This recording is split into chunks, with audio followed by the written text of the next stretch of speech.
Hi everybody, it's Miss Britt reading some stories from home today instead of from the Ridgewood Library. I am hoping that you're all ready to sing a little before we get into our books. So can you clap with me?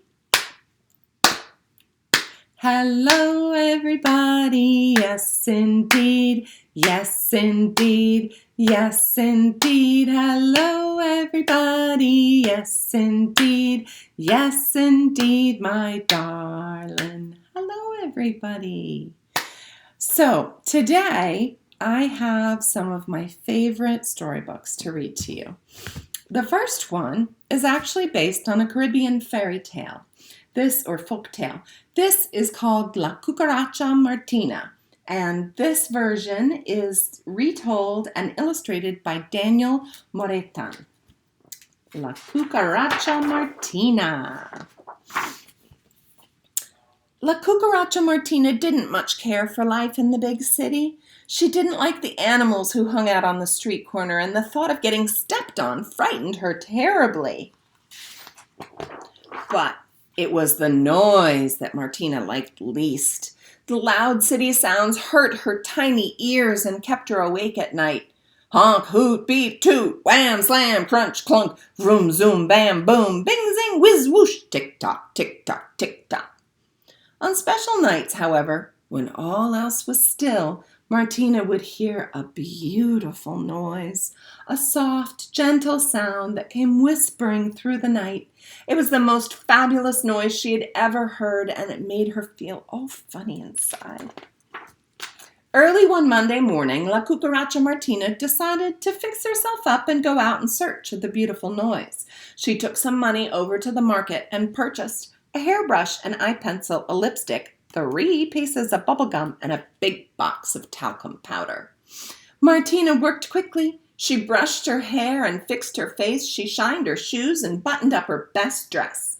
Never before had there been a more beautiful cucaracha. By the time the noon whistle blew, Martina was out in search of the beautiful noise. She hadn't gone but 1 block when she was stopped by Dog. "Good afternoon, Cucaracha Martina," said Dog. "You look especially lovely today." "Thank you," said La Cucaracha, clutching her purse. "Would you marry me?" asked Dog, smiling. "Oh, I couldn't possibly," answered Martina. "I'm looking for a beautiful noise." "A beautiful noise?" asked Dog, and Dog went, "Woof, woof, woof, woof, arf, arf, arf, arf." "That's a terrible noise," snapped Martina, and she scurried off down the street. La Cucaracha Martina was well on her way when Pig suddenly blocked her path. "Excuse me," said La Cucaracha. "No, excuse me," squealed Pig, "for you are the most marvelous cucaracha I have ever seen. Would you marry me?" "I can't marry you," said Martina. "You're a pig, and besides, I'm looking for a beautiful noise." "A beautiful noise," huffed Pig, and Pig went oink, oink, oink, oink, oink. "What a horrible noise," said La Cucaracha Martina, and she darted off down the road. Soon after, Rooster came racing by La Cucaracha Martina. "Pardon me, sightly señorita, you are a most gorgeous cucarachita," said Rooster. "Would you marry me?" "I don't think I can. You see, I'm looking for a beautiful noise." "A beautiful noise," crowed Rooster, and Rooster went cock-a-doodle-doo. "My, that's quite a noise," said Martina, and she went off in search of the beautiful noise. Days passed, and La Cucaracha Martina became the talk of the town. All eyes were on her as she shuffled down the street. Animals came from all over just to get a look at the ravishing roach in search of the beautiful noise. There's snake and duck and frog and cat. There was bird, chirp, chirp, chirp, chirp, chirp, chirp, chirp, and mouse, squeak, squeak, squeak, squeak, squeak, squeak, and bull all the way from Brazil. Moo, clang, clang, clang, clang. Weeks passed, and La Cucaracha Martina thought only of the beautiful noise. No other sound would satisfy her. Not fish, glub, glub, glub, glub, glub, glub, glub, glub. Not flea, beep, beep, beep, beep, beep. not even B. Buzz. Months passed, and La Cucaracha Martina longed only to hear again the beautiful noise. She wanted to continue the search, but her 6 tiny feet could walk no further. It was on this very night, while getting ready for bed, that La Cucaracha Martina heard a familiar noise, a soft, gentle noise, a beautiful noise. In fact, it was the beautiful noise. It grew stronger and even more beautiful until it filled the whole room. Martina, beside herself with joy, stumbled over to the window. There, on the street lamp, was a tiny cricket, making the most beautiful noise anyone had ever heard. "Good evening," croaked Cricket. Creaked Cricket. "Good evening," sighed La Cucaracha Martina. "You are the most beautiful cucaracha I have ever seen," serenaded Cricket. "And you make the most beautiful noise I've ever heard," cried La Cucaracha. "Will you marry me?" "Yes," sang Cricket. "Yes, I will." And so they were wed. Family and friends came creeping and crawling from all over just to witness this sensational sight. From Uncle Ernie to Aunt Hortensia, everyone agreed the wedding was a spectacular success. Not long after, La Cucaracha and Cricket moved away. They went off to the country, where a cockroach and a cricket could enjoy the sounds of silence. At night, they would play bingo, make cocoa, and stare at the stars. And sometimes, on special nights, when all else was still, they would fill the night with a beautiful noise. The end. Good listening, everybody. Good job. Okay, so how about before we go on to our next book, we do If You're Happy and You Know It. Are you ready? Can you join me? If you're happy and you know it, clap your hands. If you're happy and you know it, clap your hands. If you're happy and you know it, then your face will surely show it. If you're happy and you know it, clap your hands. If you're happy and you know it, stomp your feet. Stomp. If you're happy and you know it, stomp your feet. If you're happy and you know it, then your face will surely show it. If you're happy and you know it, stomp your feet.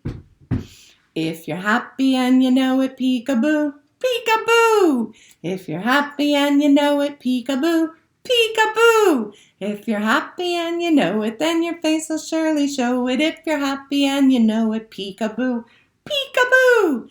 If you're happy and you know it, shout hooray, hooray. If you're happy and you know it, shout hooray, hooray. If you're happy and you know it, then your face will surely show it. If you're happy and you know it, shout hooray, hooray. Good job. Good job. Okay, so I have another book to read to you. This one is called The Library Lion, and it is by Michelle Knudsen. There's The Library Lion. Michelle Knudsen, and illustrated by Kevin Hawkes. One day, a lion came to the library. He walked right past the circulation desk and up into the stacks. Mr. McBee ran down the hall to the head librarian's office. "Miss Merriweather," he called. "No running," said Miss Merriweather, without looking up. "But there's a lion," said Mr. McBee, "in the library." "Is he breaking any rules?" asked Miss Merriweather. She was very particular about rule breaking. "Well, no," said Mr. McBee. "Not really." "Then let him be." The lion wandered all around the library. He sniffed the card catalog. He rubbed his head against the new book collection. Then he padded over to the story corner and went to sleep. No one was sure what to do. There weren't any rules about lions in the library. Soon it was time for story hour. There weren't any rules about lions at story hour either. The story lady seemed a little nervous, but she read out the first book's title in a good, clear voice. The lion looked up. The story lady kept reading.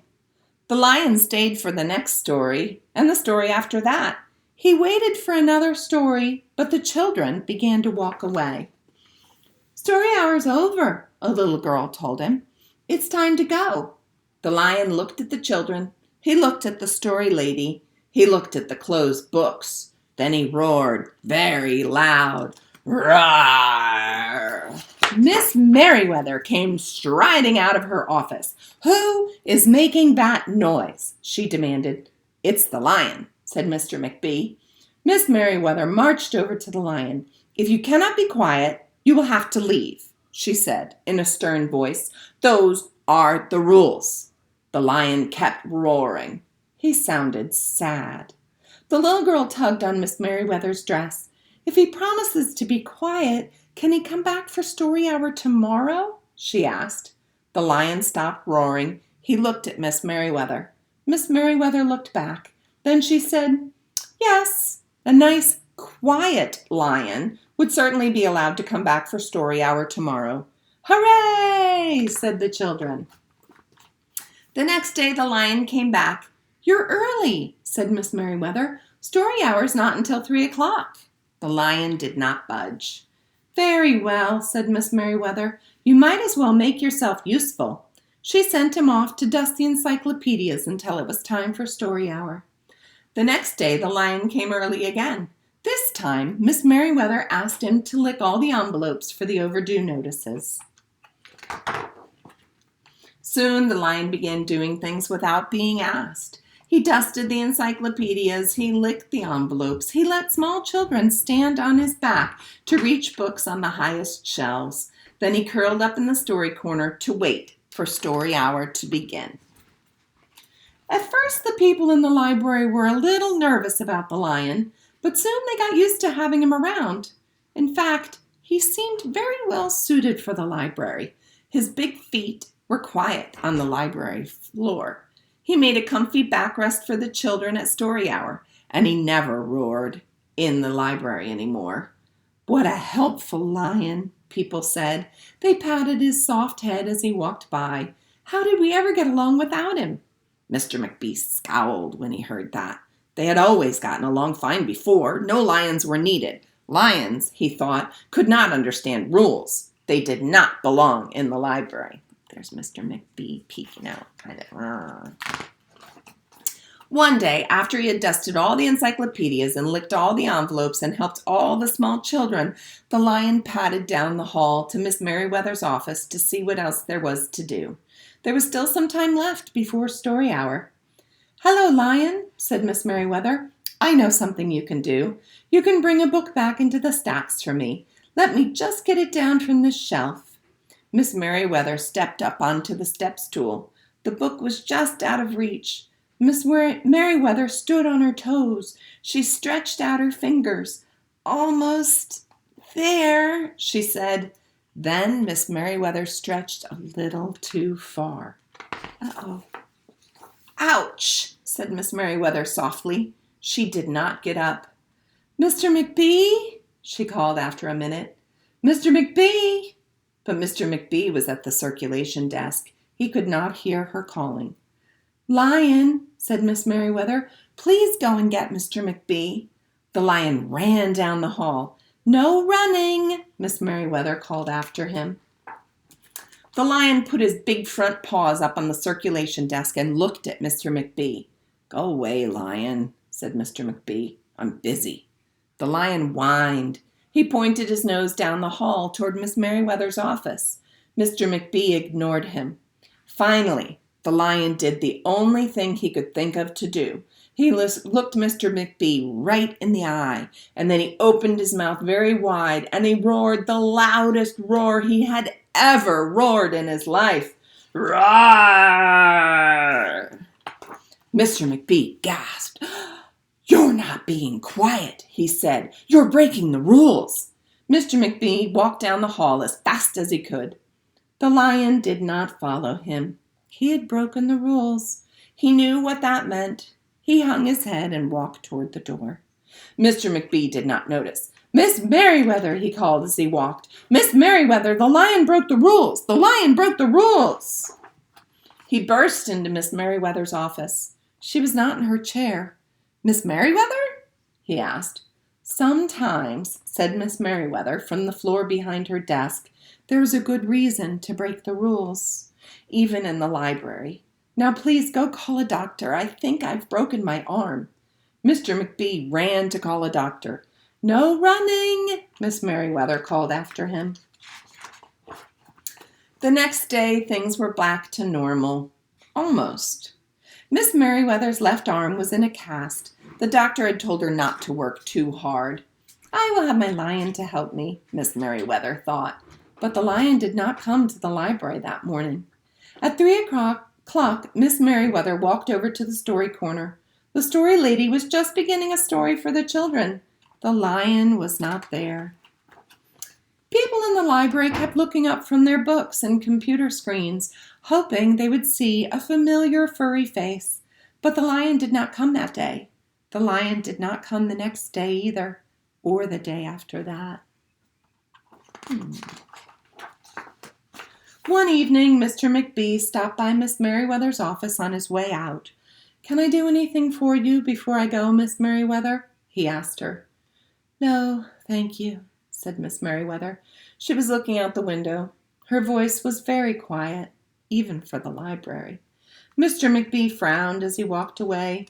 He thought there probably was something he could do for Miss Merriweather after all. Mr. McBee left the library, but he did not go home.